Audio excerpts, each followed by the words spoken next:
Olá, pessoal. Sejam muito bem-vindos à nossa conversa. Eu sou Ulisses Maia, economista aqui de Indaiatuba. Estou aqui com a Francine. Seja Oi. bem-vinda, Francine. Pode falar. Obrigada. Obrigada. Te deu, hein? Fran, conta aí. Você é advogada, né? E você milita nessa questão racial um pouquinho? Conta pra gente. Sim, sou advogada, jovem advogada, especialista em direito do trabalho e acidente de trabalho também. E essa é uma área que eu atuo e que eu milito bastante, né? O trabalho está diretamente ligado à questão racial, porque através do trabalho, né, você consegue tentar aí ascender socialmente, ter uma vida digna. Então é uma área que eu atuo bastante. Legal. E essa live se fez necessária, né, pessoal? Dado o momento político, tanto nos Estados Unidos, que agora virou quase um hype, mas no Brasil a gente tem casos que já são alarmantes desde muito tempo, né? A gente tem 80 tiros disparados contra o carro de uma família e pessoas que vão ajudar. A gente tem o caso da Ágata, a gente tem casos de diversas crianças que são assassinadas na favela, além de adultos também, por motivos, no mínimo, preocupantes. E o que se vê aqui é uma relativização dos números, né? E a gente achou que essa conversa seria necessária para a gente explicar um pouco também sobre esse racismo estrutural e como que, na verdade, Indaiatuba se mostra nesse ponto. Você quer comentar um pouquinho sobre a questão de racismo estrutural, Fran? Sim, eu acho super interessante, porque geralmente as pessoas têm a ideia que racismo se resume apenas a você agredir alguém ou você xingar uma outra pessoa, mas o racismo ele vai muito além disso e ele está entranhado na nossa sociedade e na forma como a gente se relaciona. Daí o termo de racismo estrutural, porque ele é uma construção histórica, eu poderia até dizer que é um projeto político, né, de você excluir uma parcela da população, essa parcela ela é negra. E isso advém lá do início, quando aconteceu, né, a libertação dos escravos, e os escravos simplesmente foram jogados e não houve qualquer tipo de política pública, não houve uma repartição de renda, não houve, ninguém entregou nada para os escravos, apenas, vocês estão livres e vão aí para o mundo. E é super interessante, porque justamente em 1824 foi sancionada uma lei que proibia os escravos de estudarem. Então aí você tem uma enorme parcela da população sem acesso à educação, sem acesso a estudo, sem acesso a emprego, porque justamente nessa época estavam vindo migrantes aqui, atraídos para poderem trabalhar e ocuparem esses postos que estavam vazios. E você tem um sistema legislativo que desde dessa época, desde 1824, que sempre está colocando os negros à margem da sociedade. Começou com essa lei que os negros não podiam estudar, depois veio a lei da vadiagem, e aí vai sendo construído um estereótipo do negro, que o negro ele é vagabundo, que o negro não gosta de trabalhar, que as mulheres negras são promíscuas, que as mulheres negras são prostitutas, e isso vai se entranhando na nossa sociedade, e os reflexos a gente sente até hoje. Então, quando a gente fala de racismo estrutural, a gente fala de uma estrutura. A gente fala que o racismo está presente na estrutura econômica, na estrutura política, na estrutura social, na forma como a gente se relaciona um com o outro. Ele não se resume apenas a uma agressão, não se resume apenas a um xingamento. É toda uma estrutura e uma condição criada para que o negro seja sempre marginalizado, fique sempre à margem da sociedade. E isso nós vemos os reflexos, assim, justamente por ele ser estrutural, os reflexos acabam sendo banalizados, porque existem espaços que só o negro ocupa, existem espaços que só o branco ocupa. E o estranho é quando você vê negro em determinados espaços. O estranho é quando você vê negro em ambientes que, teoricamente, seriam frequentados apenas por brancos. Então, aí você estranha, e aí você vê claramente a presença do racismo estrutural, quando os negros são a maioria da população, acho que são 50 e poucos por cento da população, e quantos cargos importantes nós temos negros no poder, quantas mulheres negras nós temos chefiando, quantas CEOs negras, quantos CEOs negros, quantos professores negros as pessoas tiveram, quantas professoras negras as pessoas tiveram. E aí você começa a reparar que é tudo uma questão de estrutura. E se o negro sempre é marginalizado, sempre subjugado, sempre ali, sempre tem trabalho, como é que a gente pode estar falando uma sociedade justa e igualitária? Porque não basta viver, não basta viver, a gente tem que ter uma vida digna. E, em razão de toda essa estrutura política, social, econômica, o negro não tem. O negro nunca chega lá. E isso é extremamente triste e desgastante, né? Porque 1824, a gente está em 2020, e o racismo estrutural está aí, como você mencionou, né? 80 tiros, é uma criança que morre, é uma mãe que perde o filho, é uma criança que cai num prédio e, né, só paga ali a fiança e vai embora. E isso acaba sendo naturalizado na nossa sociedade. Não choca mais um negro sendo assassinado. Tanto é que essa questão do Black Lives Matter começou com o assassinato do George Floyd, lá em, acho que é Minnesota, sempre confundo a cidade. E a gente não para olhar para a nossa realidade, para a nossa sociedade. Quantos negros são mortos todos os dias? Olha para a nossa população carcerária, a maioria é negro. Quantos jovens negros são assassinados todos os dias? Nossa realidade está aí, batendo na cara, mas justamente porque é uma questão estrutural, as pessoas simplesmente naturalizam isso, como se isso fosse o normal, o aceitável, quando na verdade não é. E mais ou menos isso, racismo estrutural. Não, isso daí a gente realmente, obrigado pela explicação, a gente consegue ver isso daí claramente, né, Fran, porque a gente nota que, na verdade, os negros foram tirados das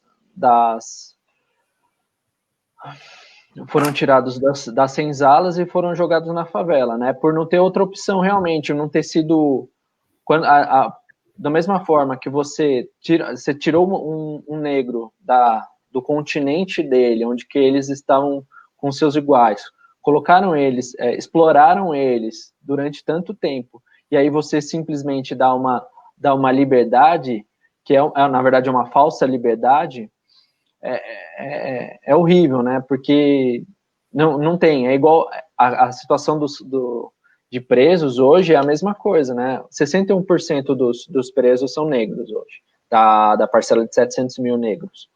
Desculpa, 700 mil presidiários, 61% é negro e pardo.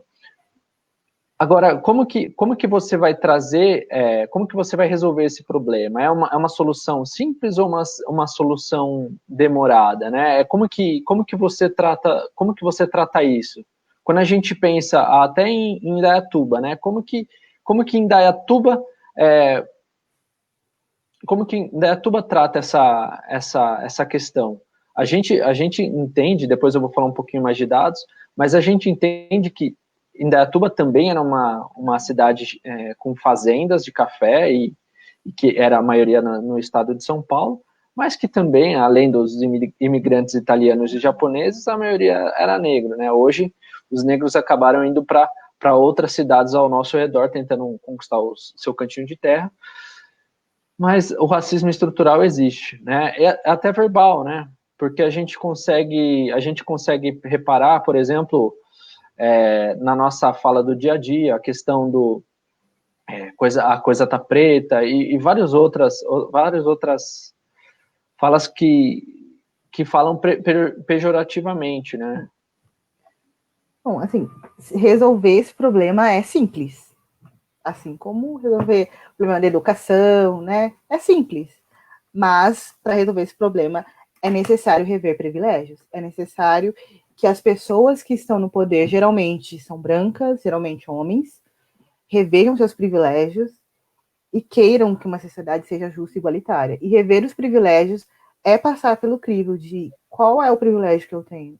É passar pelo crivo de o que eu posso estar fazendo para diminuir essa desigualdade. É mais do que uma hashtag, é mais do que uma postagem. É óbvio que isso são maneiras válidas de processar e é extremamente importante. Mas é você, enquanto pessoa que tem acesso, que ocupa uma posição de poder, exigir, por exemplo, eu sou dono de uma empresa. Tá bom, dentro dessa minha empresa, 50% dos funcionários vão ser negros. Eu sou o CEO, mas eu quero que a próxima CEO seja um homem ou uma mulher negra. é dentro do seu espaço você exigir que os negros estejam lá. Porque geralmente os brancos que ocupam os grandes espaços, geralmente os brancos que estão ali com a mão na caneta e podem fazer a decisão. Para nós, nós temos essa responsabilidade, principalmente na questão legislativa, de eleger bons deputados, vereadores e tal, porque eles vão fazer as leis. E essas leis, elas têm que refletir o melhor da população. E a população, em sua maioria, é preta ou ela é parda. Então, as leis e todo o sistema, ele tem que ser voltado para satisfazer a população. Então, resolver o problema do racismo estrutural é a gente passar a encarar os privilégios da branquitude. E, a partir daí, a gente encontrar um caminho comum para trabalhar para que ambos estejam em pé de igualdade. Mas passa pelo crivo de rever os seus privilégios, não tem como. Eu acho que o primeiro passo para isso é realmente aceitar que você é um privilegiado, né? Mesmo que você seja... Não que a sua vida tenha sido fácil, mas sua vida foi mais fácil do que a de um negro, né? E aí, você aceitando isso, e aí também tomando a responsabilidade para si de mudar o mundo e fazer do mundo um lugar melhor, mais igualitário, eu acho que é isso, né? Primeiro se aceitar e depois resolver ajudar a mudar o mundo, né? Ajudar a mudar com as suas decisões, combatendo esses paradigmas e essa cultura que, querendo ou não, é influenciada para a gente, né? Todo mundo é influenciado por ela, a manter essa discriminação, mesmo que involuntária ou imperceptível, no caso, né? É que você não percebe, mas você ataca, você prejudica, você acaba fazendo com que mais pessoas sofram pela sua atitude, né? Seja, por exemplo, como você falou no caso dos empresários, né? Então, a gente sabe que é mais fácil conseguir emprego sendo branco do que sendo negro, né? Independente da função. E aquelas funções que a maior parte da população que faz o serviço é negra, e muitas vezes mulher, por exemplo, no caso em faxinas, em coisas de limpeza, né, na área de limpeza, a gente acha que sempre quanto a pessoa recebe é pouco. A gente tem uma tendência a desvalorizar esses serviços braçais gritante, e não é assim, né? Sim. E também pensar que não é porque a pessoa tem privilégio que ela necessariamente é uma pessoa racista. Uma coisa não tem nada a ver com a outra, né? A questão de ter privilégios não te torna uma pessoa racista, não te torna uma pessoa machista, enfim. Mas é necessário, se você tem acesso e você quer mudar a realidade, você quer contribuir para uma sociedade mais igualitária, você pensar na sua realidade e buscar aprender. Porque do mesmo jeito que tem uma enorme branquitude que está aprendendo aí sobre racismo estrutural, o que é racismo, rever os seus privilégios, nós, como negros, também estamos aprendendo, estamos sempre aprendendo, porque muito da nossa história nos foi negada, a maioria da população negra não tem acesso a grandes obras, a doutrina, a mestrado, doutorado, então a gente também está em constante aprendizado, aprendendo sobre a nossa história, sobre a nossa origem, e o que a gente fazer a partir daqui.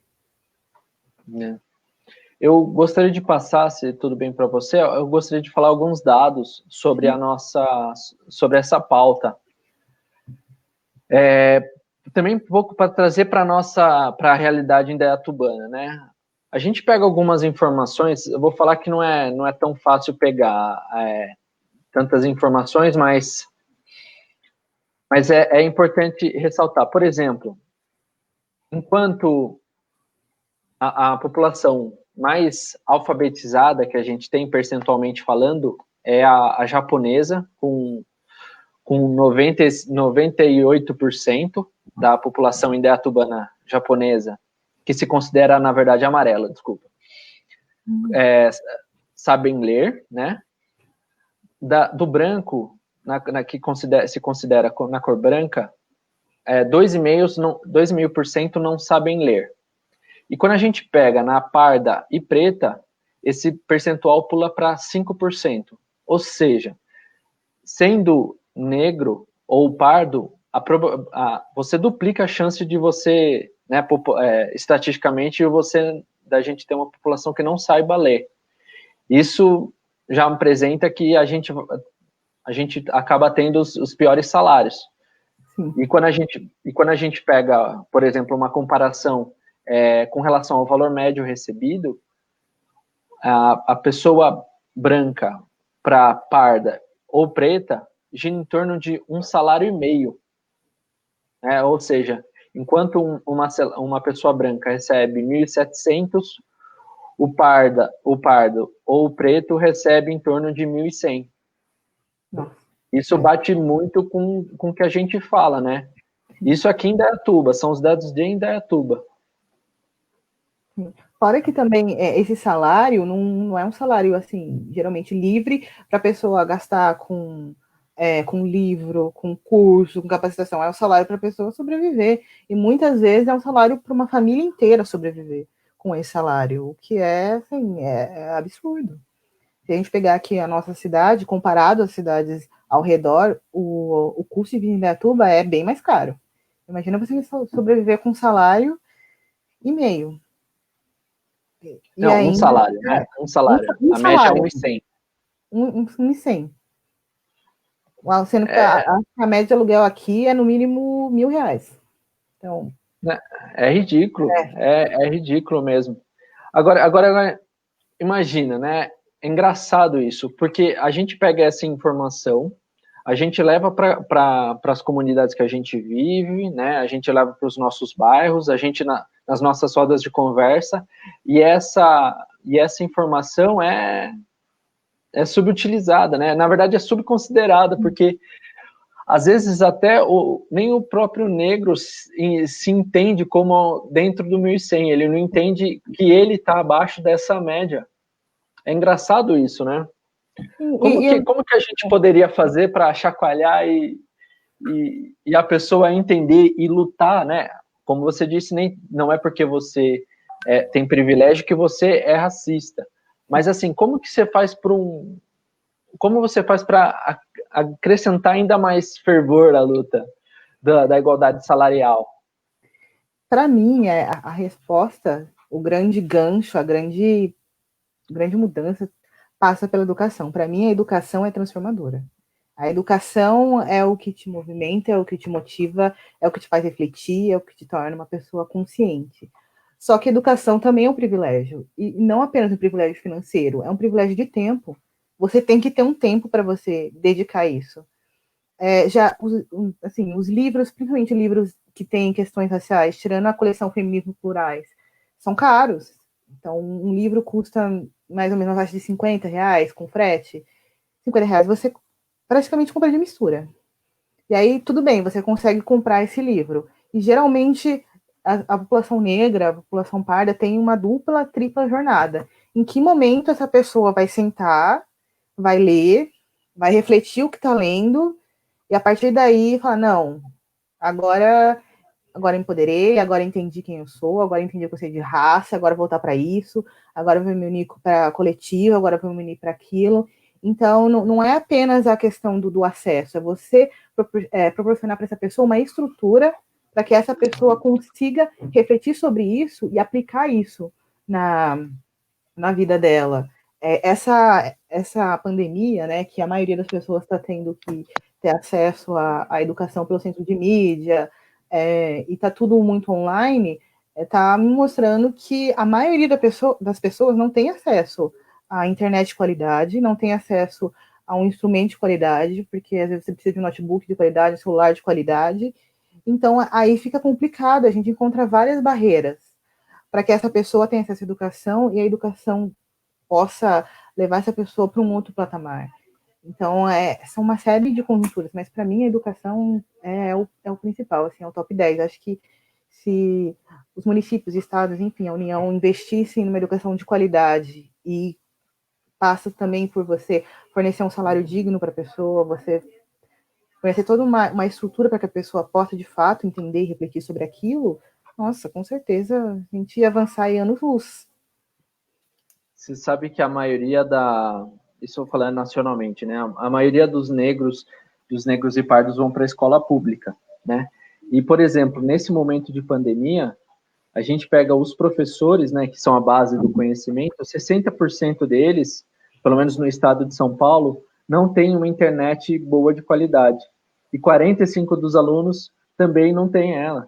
Então, assim, isso pegando só o estado de São Paulo, mas a gente pega o Nordeste, ainda que a proporção de negros é muito maior que aqui, e a gente fica abismado.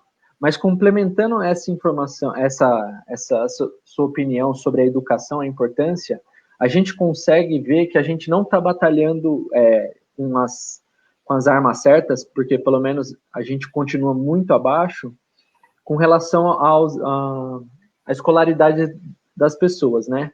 A gente pega, por exemplo, quem tem superior completo, 30% dos amarelos em Indaiatuba, tá? Esses são os dados especificamente de Indaiatuba. 30% dos amarelos, 14,5% dos brancos, e aí a gente pega pretos e pardos, 4%. Ou seja, é mais 3 vezes e meia menos a probabilidade de um negro ou pardo ir para a universidade. A gente vai subindo e aí, obviamente, a proporção vai subindo. Por exemplo, sem instrução fundamental incompleto, negros e pardos ganham com a média de 46%, enquanto os brancos são 36%. Então, assim, a gente acaba perdendo, né? A gente perde na educação, a gente perde no salário, e é uma roda gigante que a gente acaba sempre perdendo, sempre perdendo, sempre perdendo. E você acabou enxergando a questão da cota racial de uma maneira positiva, negativa? Como que você viu essa instrumentalização, né? O que você achou disso? Bom, eu enxergo a cota como uma atitude positiva, porém incompleta. Porque é importante, sim, é fundamental a gente ver quantos negros conseguiram ter acesso ao ensino superior depois que foi implementada essa questão de cotas. Vários. Porém, ela também é incompleta, porque, como eu falei, negro tem tripla jornada. Então, às vezes, ele consegue entrar na universidade e ele não vai estar roubando a vaga de ninguém, não é? Não vai estar roubando a vaga de ninguém, mas ele não consegue se manter até o fim da graduação, porque a faculdade, ela exige muito do aluno, ela exige bastante. Então, essa pessoa, a gente deveria pensar em como essa pessoa vai chegar na graduação, e a partir daí a gente pensar em outras formas, porque muitas vezes o negro acorda às 5 horas da manhã, pega um ônibus às 7, tem aquela jornada super exaustiva, chega na faculdade, capengando, e o que é mais, o que ele precisa? O que geralmente a população precisa? O que a gente precisa sobreviver. Então, às vezes, você está trabalhando e você está ganhando X, e você não consegue dar conta da faculdade, porque é muita coisa, é muito extenso. Então, as cotas, ela é extremamente válida, porque sem as cotas, a gente não teria nem um negro, no caso, que geralmente sempre eu. Nem os 4%. Nem meio por cento a gente teria na faculdade. Então, nem isso a gente teria.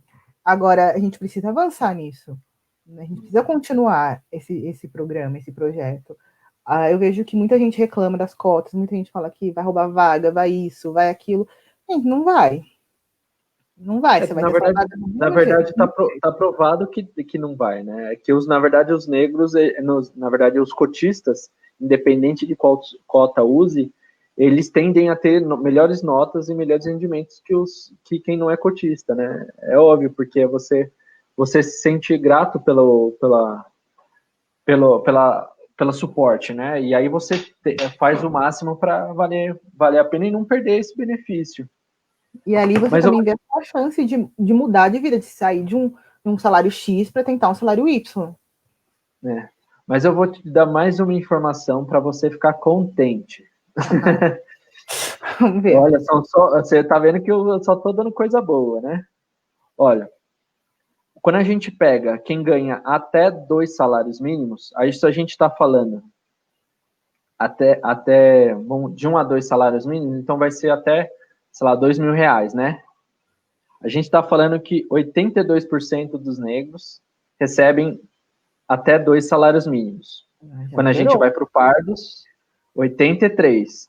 Quando a gente vai para o branco, 63. Ou seja, né? Então, a gente tem 20% a mais, quem ganha até 2 mil reais. Aí agora, quando a gente pega quem ganha de 2 até mais de 10 salários mínimos, os brancos recebem 34% dos brancos recebem mais que 2 salários mínimos e dos negros 16. Ou dos pardos, que é 15. Isso ainda é tuba. Ou seja, a chance, somando os pardos e os brancos, os pardos e os negros, você tem a mesma proporção de gente que ganha os brancos. Não é legal? Ou seja, você sendo negro e pardo, a probabilidade duplica de você ganhar menos de 2 salários mínimos. Não é legal? Super. Sabia que tinha uma pegadinha aí de vou te dar uma notícia boa. Sabia que tinha uma coisa aí.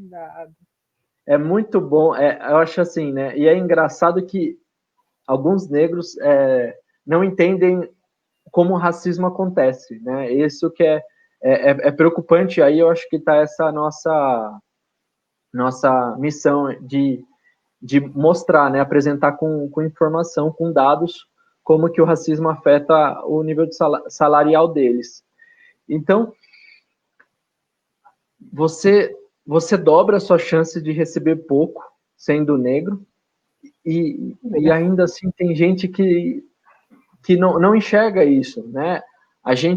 Eu acho que aí a gente pode até entrar na questão da legalidade, né? Como que quais foram os mecanismos que foram criados para tentar parar com isso, né? O que a gente tem de legislação, Bom, a gente tem cotas, né? A gente tem a lei de cotas. Eu acho que está para vencer aí o período da lei de cotas, mas eu não me lembro a data. Mas a gente tem a lei de cotas, que eu acho importante, que é não só nas universidades, como em concurso, né? Tribunal e tal. A gente tem a questão de cotas, eu acho extremamente importante. E de legislação, assim, tem a sempre muito citada, que é a questão do crime de racismo e o crime de injúria racial. São dois crimes. Qual que é a diferença? Eles parecem bem próximos, mas eles não são, né? O crime de racismo, ele é dirigido a toda uma coletividade. Ele está na Lei 7.716 de 89. Então, ele é dirigido para uma coletividade, não é para um indivíduo específico. Então, você ofende a todo mundo, entre aspas, né? Todo mundo, para não ser tão técnica assim. E a pena é de 3 anos e ele é um crime inafiançável. Então, você não pode pagar. Eu fiz racismo, paguei e saí. Não pode. Teoria não pode. Só que o que acontece é que a gente tem também a injúria racial, que ela está no Código Penal, no artigo 140. E a injúria racial, ela é ofensa direta para uma pessoa. Então, eu estou ofendendo um indivíduo. Então, eu estou ofendendo um indivíduo pela raça, etnia, pela religião, mas é direcionado a um indivíduo. E geralmente é o que acontece, né? Você está ofendendo um indivíduo, uma pessoa só. Só que o crime de injúria, ele tem pena de 1 a 6 meses. E é possível fiança. Então, aí você tem já, né, uma grande... A injúria racial veio antes ou depois do racismo? Da lei do racismo? Nossa, agora você fez uma bela pergunta. Eu acho que ela considera ver depois. Eu acredito que ela vê depois. Ela vem... A gente pode considerar que, na verdade, a gente, né, como toda lei no Brasil, são muito boas, mas sempre criam outras leis que fazem elas se tornarem mais amenas e jeitos de contornar elas. Isso, será que a gente pode considerar isso dessa lei? Eu sou advogada. Um amenizador? Eu sou advogada, eu amo lei. Eu sou advogada, eu adoro as leis, eu amo lei. Eu acho que as leis, a gente tem muita lei, as leis são efetivas, algumas e tal. Eu adoro lei,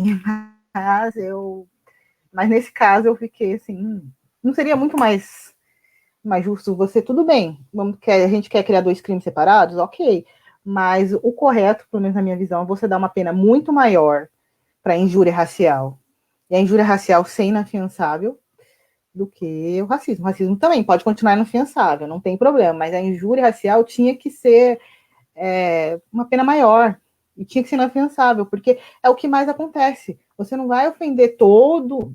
Algumas pessoas sim, mas geralmente não é uma ofensa toda, assim, a toda uma coletividade, e aí, não, geralmente é direcionado para uma pessoa, e a pena é muito baixa. E, né, até 2 anos, que eu não sou a expert no criminal, né, mas até 2 anos, você pode estar, porque a pena é muito baixa, né, de 1 a 6 meses, de 1 a 6 meses, réu primário, aí você vai colocando, né, os benefícios que todo réu tem, obviamente. E aí acaba o quê? Que a pessoa vai pagar cesta Uma básica, cesta básica. cesta básica. E aquela pessoa que sofreu racismo? Fora a questão de como você vai provar que aquela pessoa foi vítima de racismo interracial. Porque o racismo no Brasil, ele é velado. Não necessariamente eu vou falar para você, nossa, eu vou xingar você. Mas eu posso, por exemplo, contratar você na minha empresa para dizer que eu sou uma empresa que apoia a minoria, uma empresa que apoia os negros e tudo mais, mas eu nunca vou dar chance para você subir, eu não vou dar trabalho para você, eu não vou conversar com você. E como é que você vai provar que isso daí é uma forma de racismo, uma forma de injúria? Porque, teoricamente, ele nunca falou nada para você. Mas você percebe Ele que... ele só não vai te promover, né? Sim, mas você percebe que seu coleguinha do lado, que tem, às vezes, menos instrução do que você passa, você percebe que você nunca é chamada para reunião, você percebe literalmente que você está ali só para cumprir uma cota. E isso é uma coisa que muitas pessoas não entendem, mas talvez se você conversar com uma pessoa negra e você for negra e falar, olha, eu tô ali para cumprir uma cota, talvez se a pessoa negra falar, olha, eu te entendo porque eu já passei por isso. E aí como é que você criminaliza isso? Então, as leis, elas têm que ter essa função, esse papel e serem efetivas. Não adianta você criar um crime, ele está ali, tudo bem, acontece, obviamente, há casos que você consegue provar que é injúria racial e os casos que você não consegue. Como você consegue provar que você foi demitido por conta do racismo? Se a pessoa nunca te xingou, se a pessoa nunca te bateu, se a pessoa nunca te fez nada tão assim agressivo. Aí é complicado. Aí só fica só a população preta, a população que sente isso, só fica sofrendo, sofrendo, sofrendo, e cada vez mais acreditando que realmente o nosso sistema ele é falido, e não é. Nós temos um sistema judiciário muito bom. É que eu sou advogada, né? Não, eu acho que o nosso sistema ele é bom, tem salvação, tem como, mas o sistema, as leis, elas são letras, é um papel, é uma frase. Quem é que está fazendo? Quem é que está aplicando as leis? Ela precisa, depende de pessoas para ter sua efetividade. Depende de um promotor, depende de advogado. Então... Depende de realmente pessoas querendo cumprir a lei, né? Tanto é que falam que a seriedade de um país não se vê pelo número de leis que ele tem imposto, né? Mas pelo cumprimento delas. Porque não adianta você ter 1 trilhão de leis e no final só se cumpre uma, né? Não adianta você ter isso.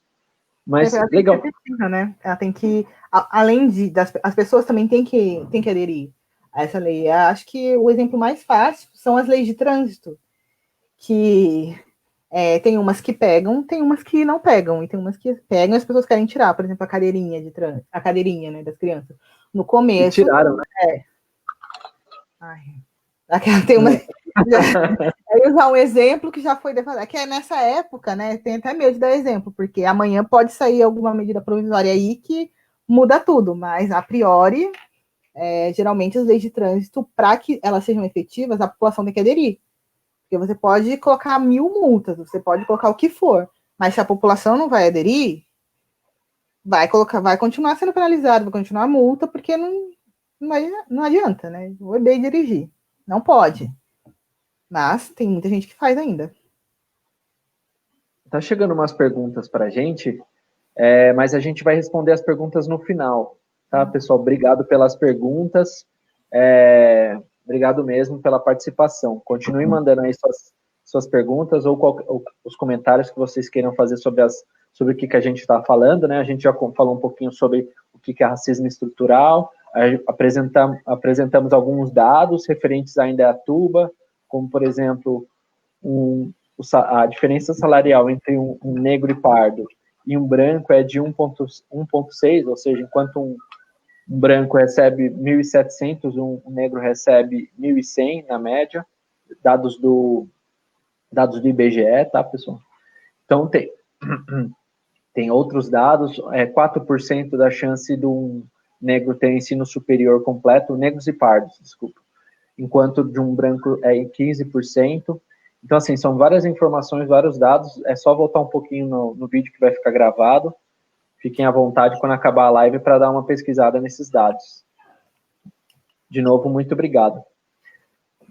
Agora, né, como uma pergunta que eu ia fazer, o que a Sarah Winter, por exemplo, fez naquela ação na frente, lá em Brasília, né, meio que uma tentativa de se igualar a Ku Klux Klan.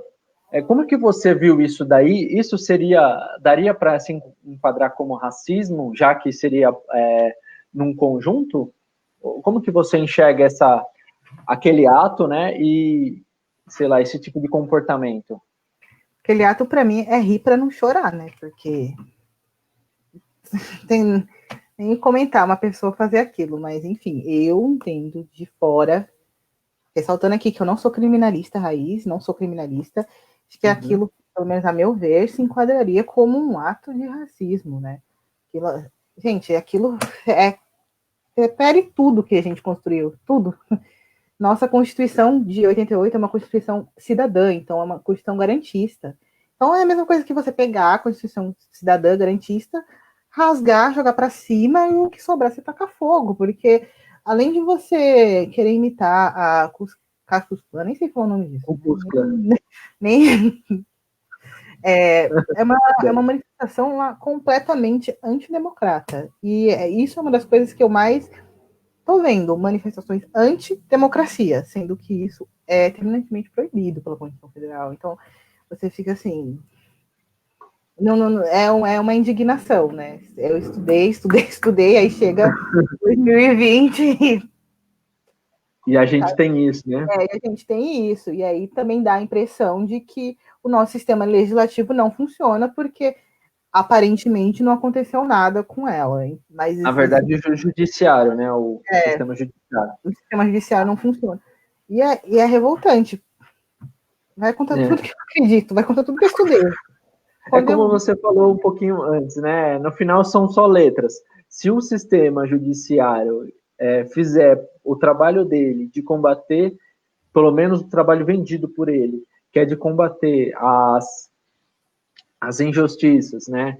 E também as injúrias, porque só não, como você disse, só não viu quem não quis, que realmente eles estavam fazendo uma imitação barata da Ku Klux Klan.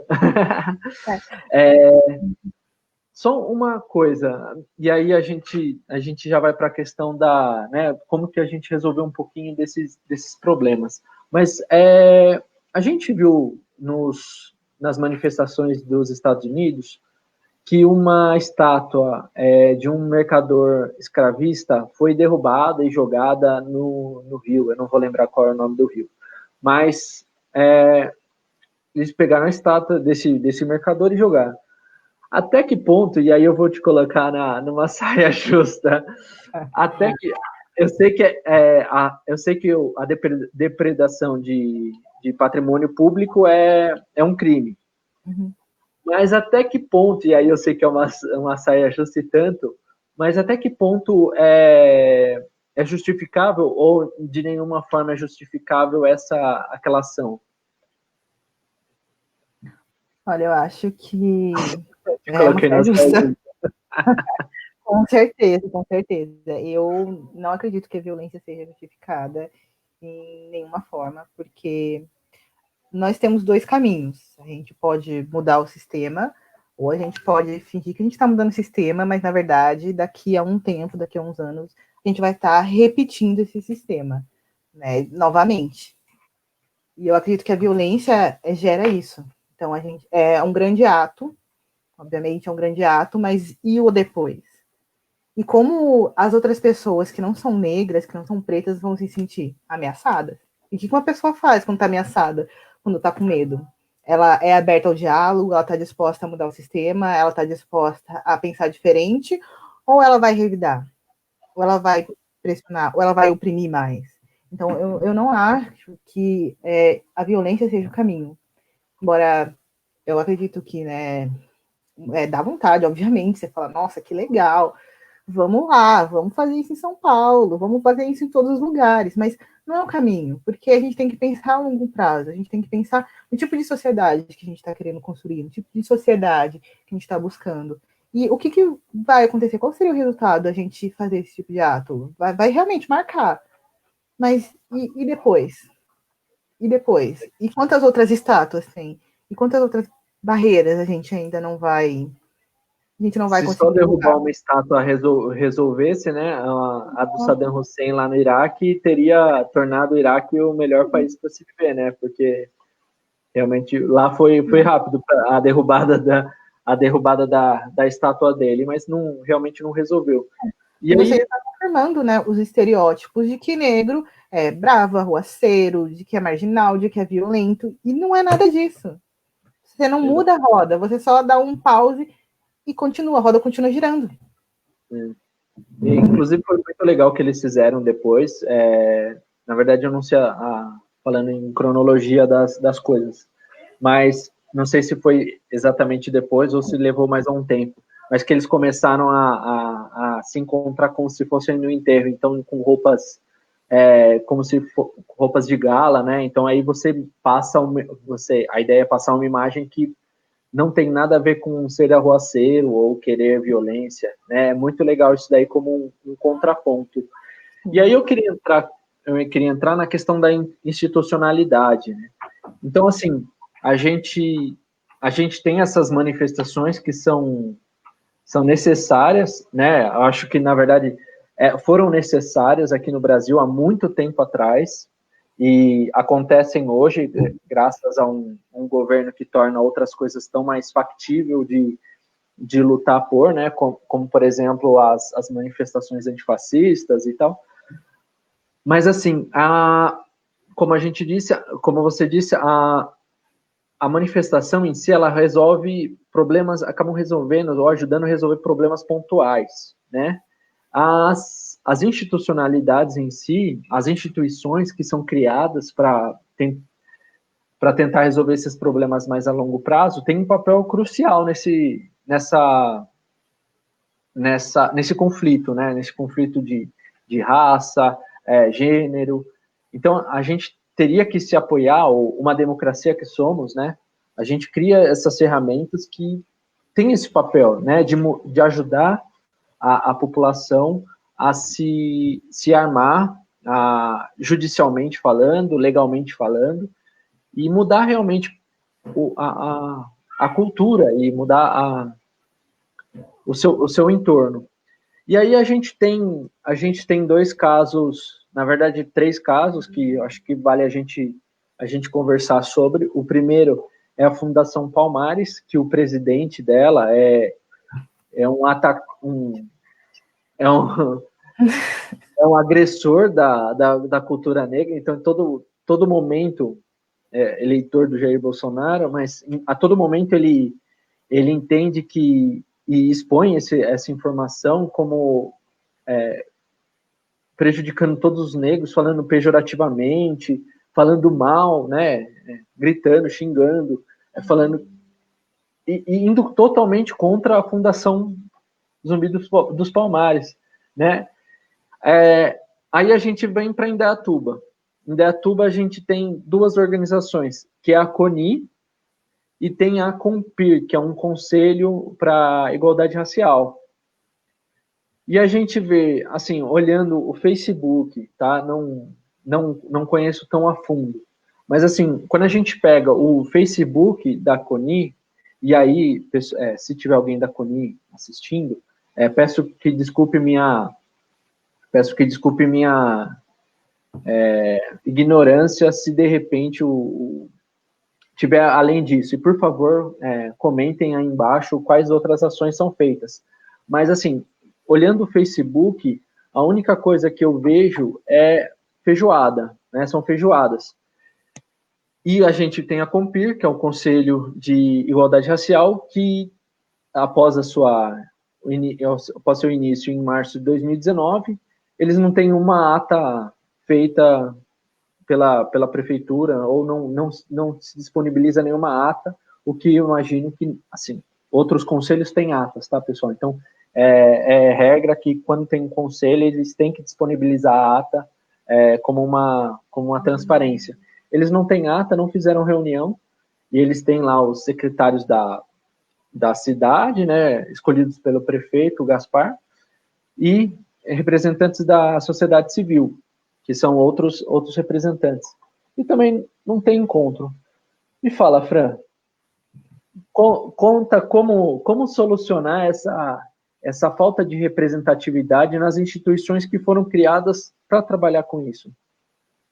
Bom, eu não tenho uma opinião tão aprofundada, porque eu não faço parte de nenhuma dessas instituições e também não conheço a fundo as instituições, mas vou falar primeiro do Zumbi dos Palmares.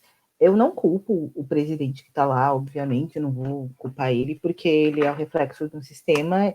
Existem negros que falam e acreditam naquilo, existem, né? E aí você pega justamente esse negro que fala e que acredita nisso, e você coloca num posto que não deveria, né? Que se Zumbi estivesse vivo hoje, com certeza ele expulsaria ele de lá, talvez de uma forma não tão gentil.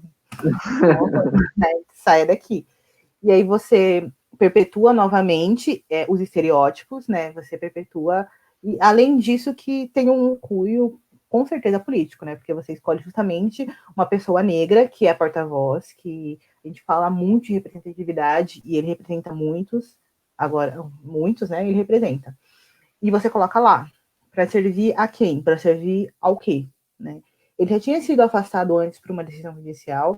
Eu não sei por que ele voltou, não me interei por que ele voltou. E eu espero que novamente uma decisão judicial afaste dali, porque aquele é um posto extremamente importante, né? A Fundação dos Palmares, eu acho que é uma das poucas coisas que a gente estuda na escola. Agora talvez não com currículo novo, mas na minha época era uma das poucas coisas que eu estudava, Zumbi dos Palmares. Não sabia praticamente nada, mas Zumbi dos Palmares. A gente sabia que era um símbolo de evolução, era um símbolo ali de força, de luta, de resistência. E você tem uma pessoa que não representa nada disso.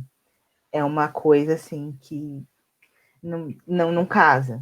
E infelizmente a gente vive num governo que é isso. Você pega em lugares, pega assim, você pega na verdade secretarias muito importantes, como da mulher, como, né, do trabalho, você extingue, obviamente, põe na economia, e você torna isso, né, você usa isso para fomentar a sua política, e a sua política é uma política que não é inclusiva, que não é democrática, que é uma política que só quer perpetuar sempre as mesmas coisas e ainda falar, olha, tá vendo, você é negro. Tem uma pessoa negra importante na Fundação Zumbi dos Palmares, ela pensa XYZ, você também deve pensar assim. É isso. Quanto no âmbito no âmbito municipal, né, eu não faço parte nem da CUNI e nem da CONFIR. Eu também não vi projetos deles. Eu sigo eles na rede, também não vi projetos. Talvez agora, nesse ano de 2020, pós-pandemia, eles façam projetos.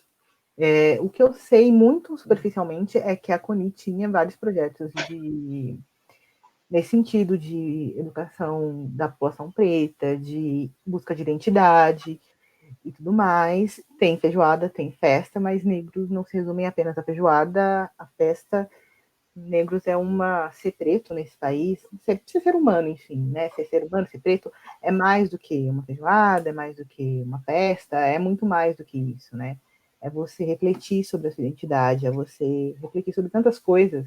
E é uma oportunidade para que essas instituições, não sei se tem alguém dessas instituições aqui, veja esse live e pense, pô, legal, vai passar esse período de pandemia, ou durante esse período de pandemia, vamos fazer uma live falando sobre racismo, vamos fazer uma live falando sobre a história da CUNI, vamos fazer uma live falando sobre a função da CONPIR, que conta também com pessoas, com munícipes como membros.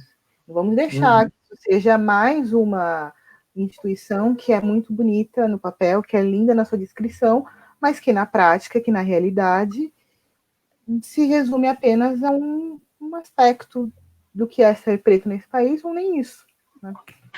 E a gente fala isso, eu tenho certeza que você concorda comigo, não na ideia de atacar a instituição, mas sim buscar que ela buscar que ela apresente ainda mais o que está sendo feito para mudar essa realidade, né? Porque realmente ser negro, eu acho que é um prazer, né? apesar dos pesares, é um prazer, é uma coisa que a gente tem a oferecer ao Brasil, é uma coisa que a gente tem a apresentar toda essa cultura. E, não sei se você conhece aquela roda de semente.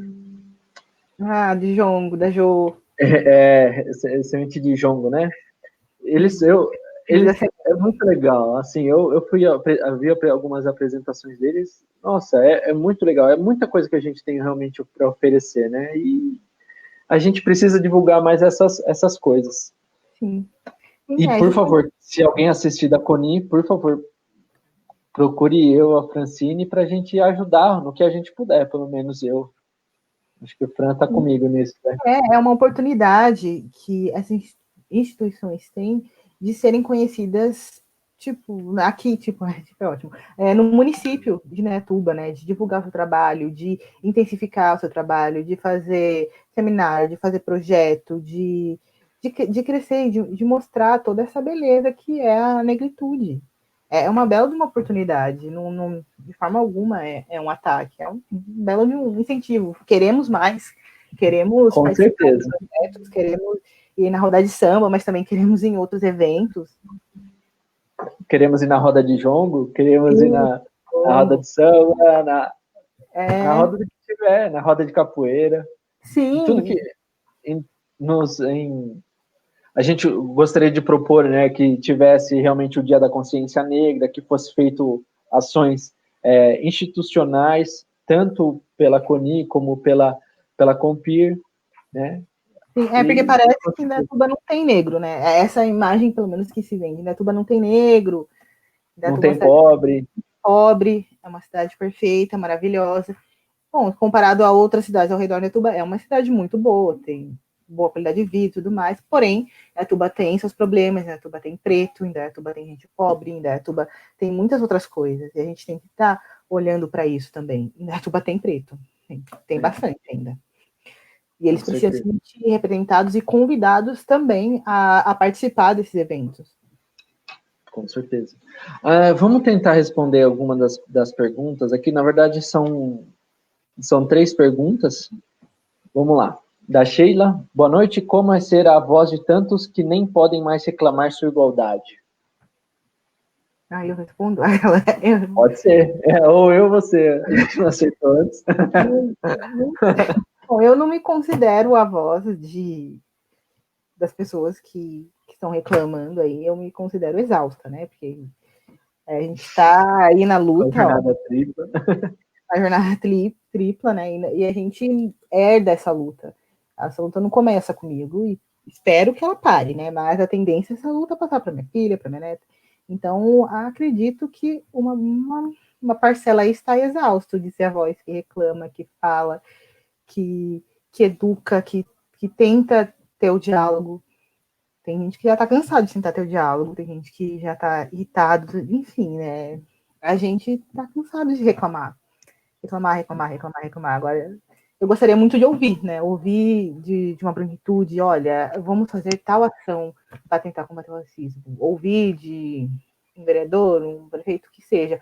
Nossa, vamos fazer tal coisa. E vamos fazer de fato. Venha ver a gente fazendo, que as pessoas apresentem soluções para a gente, porque a questão do racismo não é de hoje. Né? As pessoas perguntam, mas qual que é a solução do racismo? Mas o que você faz? Gente, a solução vocês teriam que trazer, né? Traz o problema, traz a solução. Não é um problema único, exclusivamente dos negros e dos pretos resolverem todo o racismo, todo esse sistema. É um problema da branquitude também. Essa branquitude tem que pensar em soluções e tirar as soluções do papel. Né? Os privilegiados têm que se enxergar e têm que entender. Né? Eu acho que o grande lance é buscar a igualdade entre todos. Né? É que às vezes é difícil você abrir mão de algumas coisas. Né? E acho que a partir do momento que você nem sabe que coisas são, como, por exemplo, o branco que não sabe que é privilegiado, ele acha que o nosso discurso é groselha. E aí onde que ele está redondamente errado. Que é mimimi. Então é buscar se informar, gente.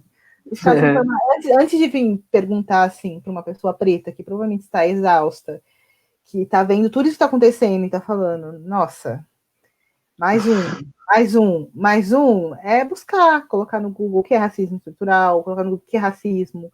Buscar também aqui na história de Indaiatuba tem, né, acho que é na fundação, eu não lembro o nome da fundação, que é da Pró-Memória, tem a história de Indaiatuba, dos negros. Eles tentam resgatar essa história nossa, porque aqui em Indaiatuba também teve escravos. Talvez seja difícil de acreditar, mas teve, eles vieram de tudo. Mas teve escravos. Então, é você buscar informação. E tu que é o berço da República, né? Que é escravagista. Da República escravagista. Sim. E acreditar que a escravidão não foi uma coisa feliz. Eles não vieram para cá no iate, não vieram, né, com serviço de quarto, foi uma coisa horrível, desumana, né? Até a questão dos tubarões, os tubarões mudaram as rotas para acompanhar os navios negreiros, porque muitos negros não aguentavam e jogavam-se no mar. E a escravidão aqui no Brasil, ela não foi feliz também, não era uma senzala maravilhosa, com ar-condicionado, com comida, lá vão ter, recebiam por isso. Não era, gente, foi cruel. Então, conhecer a nossa história é fundamental para a gente tentar chegar lá, tentar equipar, tentar chegar na igualdade. E hoje em dia a gente tem muito mais acesso, né? Quem tem muito mais acesso. Acho que o Laurentino Gomes acabou de lançar um livro sobre escravidão. A gente tem Silvio Almeida, a gente tem Jamila Ribeiro. Quantas e quantas pessoas? É buscar. Tanto é que obviamente, eu não chego nem perto de ser um conhecedor, mas o Djongo, na verdade, ele começou como uma técnica de se comunicar, né? Para os escravos no Djongo lá, ele se comunicava para onde que ele ia, para onde que eles iam fugir, como que eles iam fazer. Era uma técnica de organização também. Mas respondendo uma pergunta da Sheila, eu pelo menos, eu não chego nem perto de ser uma voz dessa pauta. Eu acho que talvez como meio do caminho, alguém tentando só fazer com que a informação chegue na outra ponta, mas nada parecido com ser a voz. Vamos para a próxima pergunta? Aí só mais uma? Desce mais uma. Quais seriam as propostas para acabar com o racismo? Posso começar essa? Pode. Vou pensar na resposta. Pedro, muito obrigado pela pergunta. Acredito eu que a gente tem que pensar de uma maneira macro e uma maneira micro. Da macro, eu acho que até vou pular essa parte, porque eu acho que a gente tem que mais pensar dentro do nosso círculo de contato, do nosso círculo de amizade, do nosso círculo de atuação. Com relação, pensando de uma maneira mais micro, eu acho que a gente tem que sempre combater algumas falas que a gente tem, e foi importante a gente falar um pouquinho sobre racismo estrutural no começo da live. Qualquer coisa vocês voltem lá, a live vai ficar gravada, mas combater essas pequenas falhas que a gente comete ao não reconhecer isso daí. Por exemplo, criado mudo, a questão das falas, né? Coisa preta, é uma infinidade. E aí, quando a gente pensa mais com relação ao que a gente, como a gente vive, né? Quem que a gente releva? Tem uma questão do racismo, tem a questão da questão de gênero também. Então tem o man interrupting, por exemplo. Eu espero muito que eu não tenha feito isso em algum momento da live, mas assim, são ações que a gente sempre tem que tentar rever. E como é uma coisa que o racismo é uma coisa que a gente acabou vivendo isso por muito tempo, e brancos, pardos, negros e amarelos, como estava na classificação do IBGE, mas assim, todos vivemos com isso, né, de uma maneira mais branda ou mais forte. Mas então é sempre combater, né? E agora falando um pouquinho como uma instituição deveria combater isso daí, não apenas criar conselhos, igual a Compir aqui de Indaiatuba, que é um conselho muito, muito bonito, com vários secretários, várias pessoas da sociedade civil, mas que realmente não tiveram nenhuma reunião. Você precisa ser específico, então, criar, por exemplo, a criação de cotas, mas, no mínimo, garantir que essas pessoas não sejam prejudicadas. Então, sempre oferecer educação para todos, né? Então, educação de qualidade para todos, saúde para todos, a questão de transporte, a partir do momento que pardos e negros recebem menos, eles tendem a não ter, por exemplo, veículo próprio. Então, eles vão gastar 1 hora a mais do seu dia em deslocamento da sua casa para o trabalho. Ou seja, eles perdem 2 horas do dia dentro de um ônibus ou de uma condução pública, porque eles vão tender a morar longe. Então, são vários aspectos que você tem que combater. Então, o melhor que a gente pode fazer é uma política que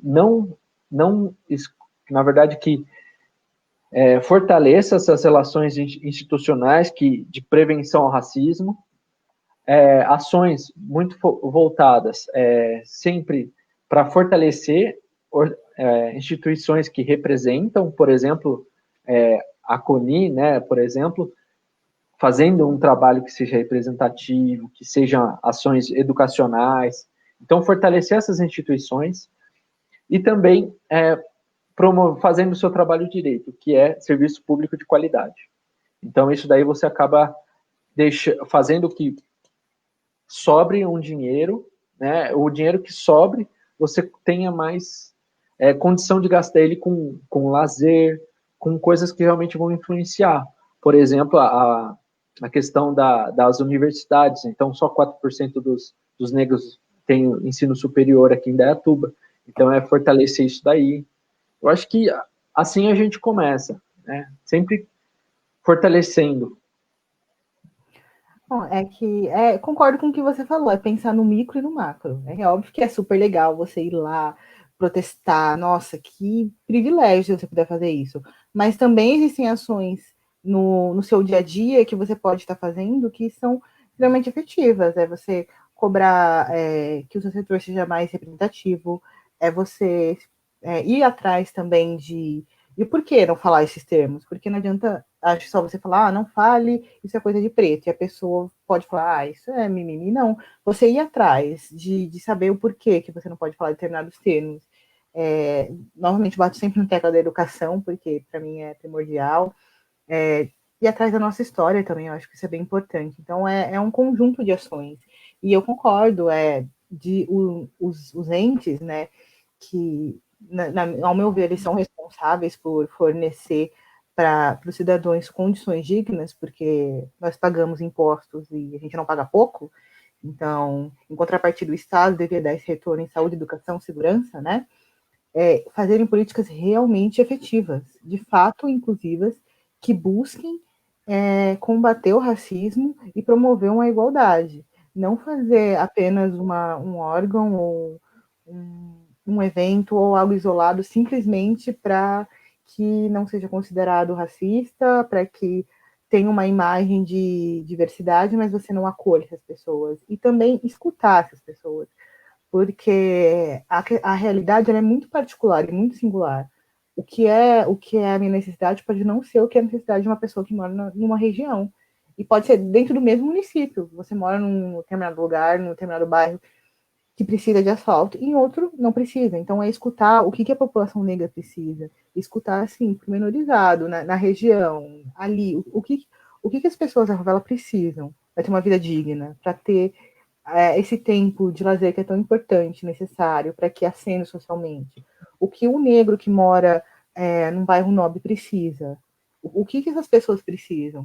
Os pretos, eles têm muito o que falar, e por muitos anos eles foram silenciados. Então, as pessoas precisam escutar. Eu acho que é isso, porque você falou muito bem, e eu concordo com o que você disse.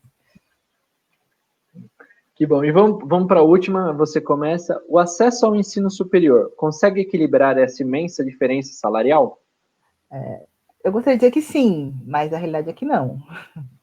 Só o acesso ao ensino superior não é suficiente para equilibrar essa imensa diferença salarial, porque há dados que falam que mulheres negras, mesmo com acesso superior, mesmo estudando, mesmo tendo tudo, ainda assim vão ganhar menos. E pretos também. Só o acesso ao ensino não é suficiente. É um grande passo, nossa, um passo gigantesco. Se a gente for comparar a geração anterior, os meus pais, meus avós, é um passo gigantesco você poder chegar numa universidade. Mas não é suficiente, porque você tem que finalizar essa universidade. E depois que você finalizar essa universidade, eu considero que o ensino superior, a universidade, seja particular ou pública, é uma bolha. Você sai dessa bolha e você vai para o mercado de trabalho, aí você vai sentir na pele o que é racismo estrutural. Porque aí você vai ver que não importa quantos cursos você tenha, não importa que você esteja fazendo um curso em Harvard, seja online, você ainda vai ser preto, você ainda vai ser preta. Então, só o acesso ao ensino superior não é suficiente. Por isso que eu considero que essa proposta, pelo menos essa lei de ter cotas em todos os concursos, ela é fundamental, porque os concursos jurídicos, né, de promotor, juiz e os servidores também são extremamente importantes. E é ali que a gente está concentrando decisões, é ali que está ali a papel, a caneta. É porque eu também sou advogada, então vou para a minha área ali, jurídica. Então é muito importante que haja pretos ali. É muito importante que a representatividade não seja só uma palavra, não seja só uma jogada de marketing, que ela de fato exista e esteja na sociedade. Você dar acesso a um preto e uma preta é fundamental ao ensino superior, porque você vai ter um diploma, teoricamente você vai ganhar mais, mas só isso não é suficiente. É você ter condições, como você falou, também ter condições de chegar até o local de trabalho, ter condições de, nessa empresa, de fato, empregar pretos e pretas, porque, como você falou no início da live, os cotistas, eles dão sangue, realmente, a questão do ensino, eles se formam, são os melhores da turma, mas e quando eles vão para o mercado de trabalho? Quando você sai da bolha universitária? Quando você vai para a sua primeira entrevista de emprego? E você sente, ninguém fala, mas você sente, o currículo é até maravilhoso, mas na hora que a pessoa olha na sua cara e olha para você e fala, e aí? Por exemplo, acho que todo mundo começa, todo mundo tem isso, né? E aí eu acho que pelo menos já começa, pelo menos todo mundo deveria pensar um pouquinho. Todo mundo falar, né? Se é japonês é inteligentíssimo, né?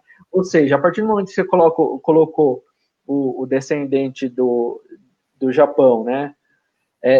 Como de uma maneira não é pejorativa, qual que é o oposto de pejorativa? Não sei. Superlativo? Superior. Como se fosse, a partir do momento que você colocou o japonês como superior, você coloca outros como inferior, né? E todo mundo.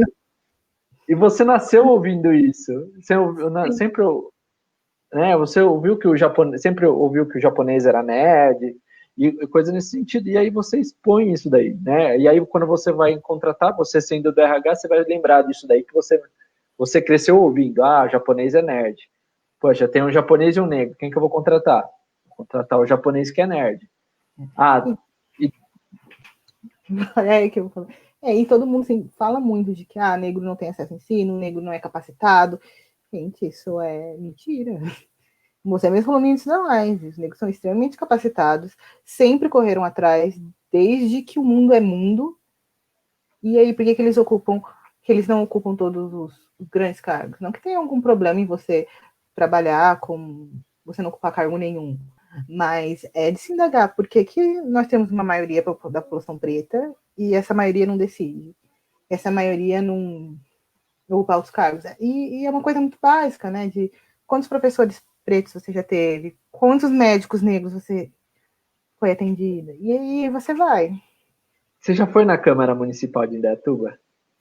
Já. Você já viu os últimos, todos os presidentes da Câmara Legislativa? Da Câmara, todos os presidentes? É muito lindo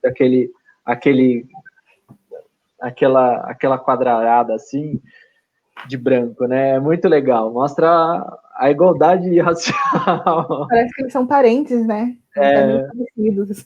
São todos iguais. São meio parecidos. Então, e aí você vai seguindo, né? E o recorte fica menor ainda quando você fala de mulher negra. E aí? Então, será que só? Exato, são todos homens brancos, não tem nenhuma mulher, nem branca nem negra. Nenhuma mulher também não, nem branca nem negra, tem nenhuma mulher. Então, não é suficiente, na minha opinião. Só respondendo isso daí, eu concordo plenamente com a Fran, em gênero e grau. Não resolve. A gente consegue, a gente chega perto em um dos aspectos, como por exemplo, né, se a gente conseguisse alcançar os mesmos 15% do que brancos, aqui em Indaiatuba que fosse, a gente já teria um grande avanço, né? Mas ainda assim, infelizmente, como eu disse no exemplo tosco do japonês, mas ainda são humanos decidindo, e esses humanos, infelizmente, são criados com esses preconceitos, né? Então, a gente muda isso daí devagar, mas com firmeza. Ai. Fran, vamos começar com as considerações finais, alguma coisa que você queira falar, mas de antemão já agradeço demais toda a sua participação aqui, adorei ter você comigo nessa terça-feira à noite. Muitíssimo obrigado. Bom, eu que agradeço demais o convite, muito, muito obrigada mesmo, eu agradeço realmente, porque sei que você é uma pessoa séria, comprometida, né, não ia ser só uma live para colocar aí do Black Thursday, terça-feira preta. Então, eu que agradeço o convite, o seu comprometimento com a causa, não só com a causa preta, mas também com outras causas, a causa ambiental também extremamente importante. E agradeço todas as pessoas que estiveram aqui com a gente, foi 1 hora e pouquinho de live, então agradeço todas as pessoas que prestigiaram a gente, todas as pessoas que mandaram perguntas. Eu espero que essa live tenha sido uma sementinha para as pessoas começarem a repensar. O que eu posso fazer hoje? Com certeza. Bom, obrigado, pessoal. Vou falar um pouquinho das pessoas que participaram. Obrigado, Maria José, Ana Alves, Cristiane Ramos, Pedro Oliveira, Amado Neto, Sheila Regina. Obrigado, Sheila, pelos comentários. Fico muito agradecido. E Dão Ferreira. Muitíssimo obrigado, pessoal. Realmente, como a Fran falou, espero que essa seja a sementinha. E realmente, por favor, coloquem mais comentários se faltou algum assunto. Fran, se eles fizeram alguma pergunta para você, eu te mando e você também pode responder nos comentários. Uhum. Obrigado mesmo, gente. E obrigado, Fran, mais uma vez. Eu queria te agradecer de coração por ter aceitado participar aqui. A pauta é dura, mas se os bons se calarem, os maus vão vencer, né? A gente, infelizmente, fica um pouco refém dessa política. E a gente conversa alguma outra vez, por favor, se a pauta é longa, a pauta é dura. Então, tendo mais alguma outra coisa que a gente acha interessante, pode comentar. Pode chamar uma próxima conversa. Pessoal que gostou, quer que a gente aprofunde mais a discussão em algum das pautas que a gente colocou, como racismo estrutural, as instituições, os dados, legislação, também comenta aí que a gente vai fazer o máximo. Obrigado, pessoal. Obrigado, Fran. Boa noite a todos. Tchau, tchau.